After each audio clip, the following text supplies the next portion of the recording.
TV में आपका बहुत बहुत स्वागत है और मैं हूं आपके साथ अंजलि सिंह। लोकसभा चुनावों की अगर बात की जाए तो लोकसभा चुनाव अब खत्म हो चुके हैं। कल परिणाम जारी होने हैं जिसका पूरे देश को बेसब्री से इंतजार है। जी हां, लेकिन अगर मैं एग्जिट पोल्स की बात करूं तो एग्जिट पोल्स में एनडीए लगातार बढ़त बनाए हुए है। एनडीए साफ तौर पे जीतती नजर आ रही है, लेकिन दूसरी तरफ अगर विपक्ष की बात की जाए तो विपक्ष लगातार इन एग्जिट पोल्स को देखने के बाद भी लगातार ये दावा कर रहा है कि इस बार हम जीत रहे हैं, सत्ता में तो हम ही आएंगे। फिलहाल ये तो जनता तय करेगी, क्योंकि जनता ने वोट डाले हैं, तो जनता को तय करना था कि आखिर इस बार किसकी सरकार आती है, देश का प्रधानमंत्री कौन बनता है। ये देखना भी अहम होगा, जो कि हमें कल यानी कि 4 जून को पता चल जाएगा। लेकिन अगर मैंने बात की जनता की, तो जनता के मुद्दों के बारे में भी बात कर लेते हैं। जी हाँ, आज मैं बात करने वाली हूँ मदरसा आधुनिकीकरण के उन शिक्षकों की। लगभग 8 वर्ष होने को आए हैं। 8 वर्ष एक लंबा समय होता है और 8 वर्षों से इन शिक्षकों का कोई भी वेतन नहीं दिया गया है। लेकिन मानना पड़ेगा, इन शिक्षकों को लगातार ये अपना कार्य कर रहे हैं, बच्चों को शिक्षा दे रहे हैं।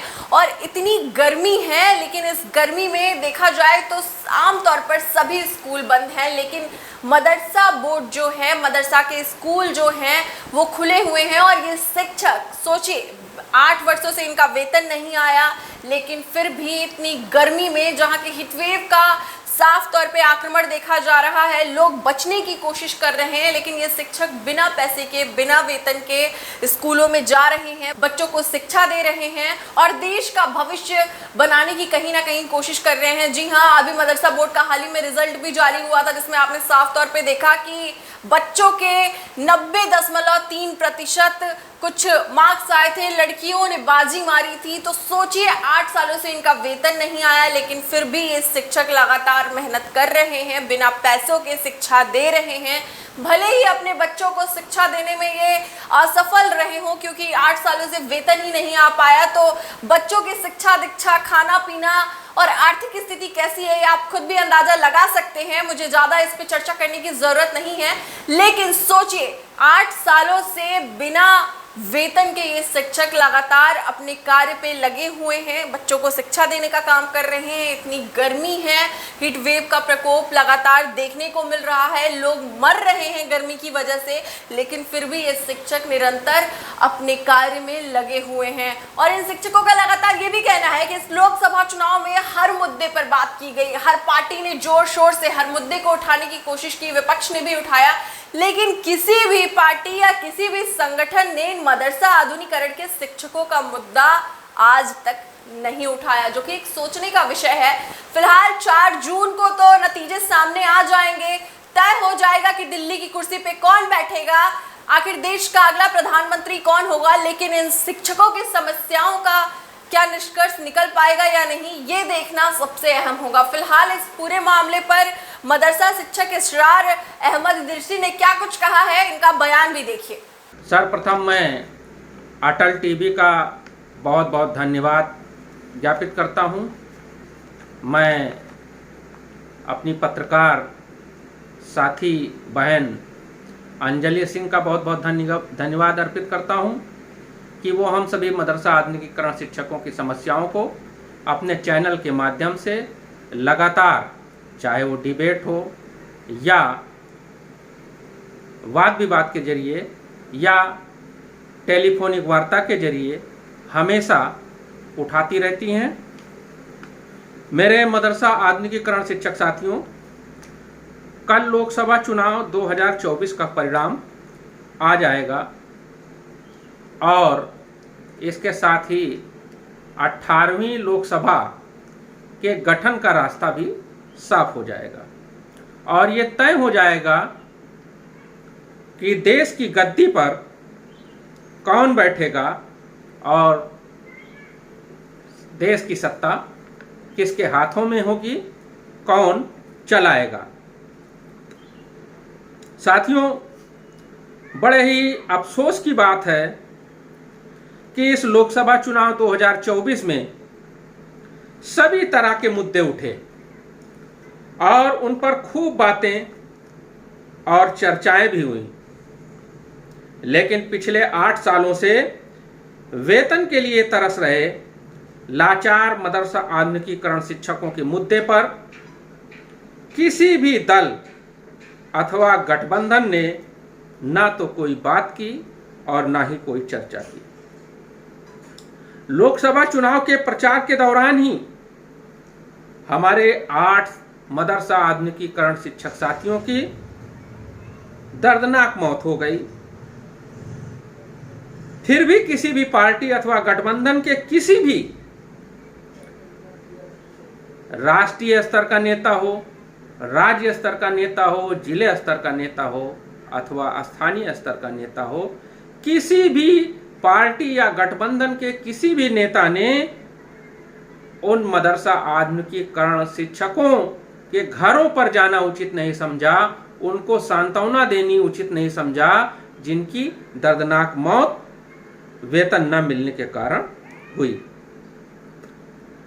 आज उनका परिवार बेहद मुफलिसी में जीवन जी रहा है। फिर भी इन विपरीत परिस्थितियों में हमारे मदरसा आधुनिकीकरण शिक्षक साथियों ने भूखमरी और तंगहाली के बीच इस भीषण गर्मी, तपती हुई गर्मी में, जब लू के थपेड़ों के बीच तापमान लगातार 44 से 50 डिग्री सेंटीग्रेड के बीच बना हुआ है, सभी मदरसा आधुनिकीकरण शिक्षक पूरी तन्मयता के साथ मदरसों में शिक्षण कार्य कर रहे हैं। ये सभी मदरसा आधुनिकीकरण शिक्षक बधाई के पात्र हैं, जो इतनी भीषण गर्मी में, जब आज सभी विद्यालय बंद हैं और मदरसे खुले हुए हैं, वे मदरसों में बच्चों को शिक्षण देने का काम कर रहे हैं। कोई शिक्षक 20 किलोमीटर से, कोई 10 किलोमीटर से, कोई 15 किलोमीटर से, कोई 30 किलोमीटर से, यहाँ तक कि 35-40 किलोमीटर तक की दूरी से मदरसा आधुनिकीकरण शिक्षक अपने मदरसों में शिक्षा देने के लिए जाते हैं। और जब तेज चिलचिलाती हुई धूप सरों पर पड़ती है, सीधा सूरज उनके सरों पर पड़ता है, वे मदरसों से अपने घरों को वापस आते हैं। कहीं वो कोई मजदूरी करता है, कोई किसी की दुकान पर नौकरी करता है, कोई कुछ करता है, कोई ट्यूशन पढ़ाता है और फिर अपना गुजारा चलाता है। अफसोस की बात है, सभी तरह के सभी बोर्डों के विद्यालय ग्रीष्म अवकाश में बंद हैं, लेकिन मदरसे खुले हुए हैं। यह दोहरा मापदंड अपनाया जा रहा है। मदरसों को भी ग्रीष्म अवकाश की छुट्टी देनी चाहिए, लेकिन मैं फिर भी मदरसा आधुनिकीकरण शिक्षकों को बहुत बहुत बधाई देता हूं कि उन सब ने अपनी तन मन और धन के साथ मदरसों में शिक्षण कार्य किया, जिसके कारण यूपी मदरसा बोर्ड का परीक्षा फल 88% से ऊपर 88.5% आया। और इन मदरसों में पढ़ने वाले बेहद गरीब समाज के, वंचित समाज के, दबे कुचले समाज के बच्चों ने अच्छे नंबरों से, काफी अच्छे नंबरों से परीक्षा उत्तीर्ण कर अपना, अपने माँ बाप का, अपने शिक्षकों का, अपने देश और समाज का नाम रोशन किया। इसके लिए वो सभी बधाई के पात्र हैं। साथियों, 18वीं लोकसभा चुनाव के परिणाम के साथ ही नई सरकार के गठन का रास्ता साफ हो जाएगा और देश में लोकतांत्रिक व्यवस्था के तहत एक नई सरकार का गठन का रास्ता भी साफ हो जाएगा। मैं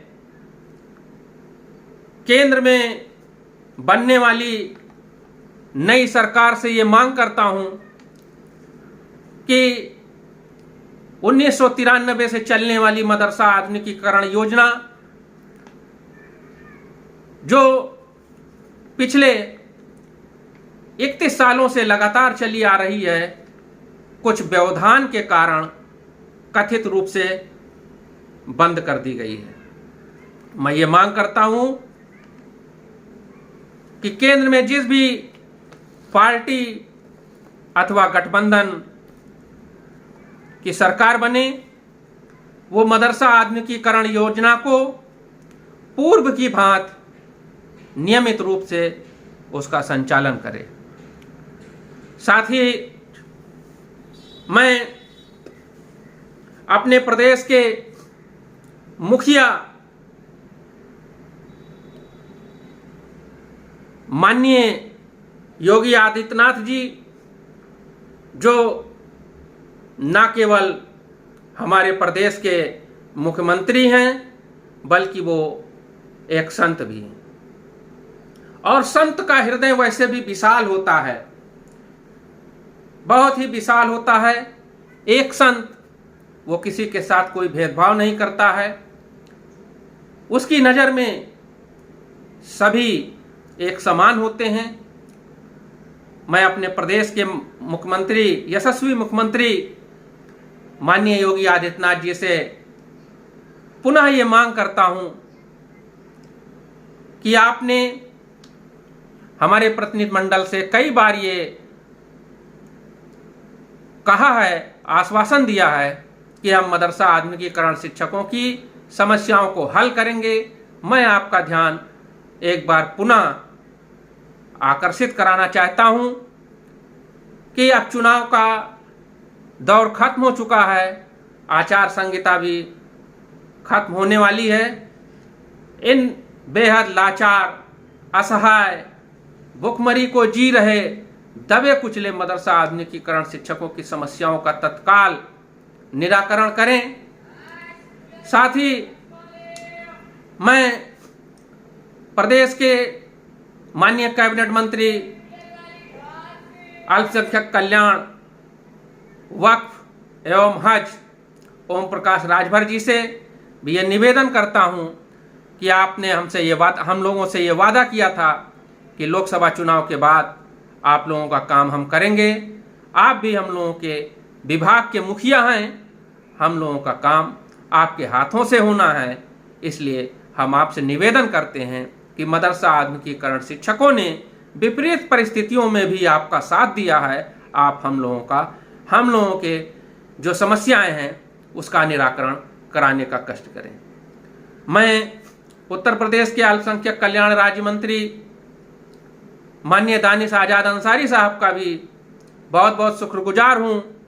आपने प्रादेशिक सम्मेलन में 4 मार्च को मदरसा आधुनिकीकरण शिक्षकों के बीच में यह वादा किया था कि लोकसभा चुनावों के बाद उत्तर प्रदेश की योगी सरकार यदि कोई पहला काम करेगी तो वो मदरसा आधुनिकीकरण शिक्षकों के समस्याओं का निराकरण करते हुए उनको नियमित करने का काम करेगी। मैं आपसे भी पुनः एक बार निवेदन करता हूं कि आप अपने वादे के अनुसार हम लोगों के जो दुख दर्द हैं आपसे बेहतर कोई नहीं जानता है। आपने माननीय मुख्यमंत्री जी से कई बार इस संबंध में मिलकर के चर्चा की है। आप इस दुख को अपना दर्द समझकर एक विभागीय मंत्री होने के नाते, न केवल एक विभागीय मंत्री होने के नाते बल्कि सरकार में आप हमारे एकमात्र नुमाइंदे हैं, आप हमारी बेहतर पैरवी करके हम लोगों की समस्याओं का निराकरण करें। बहुत बहुत धन्यवाद।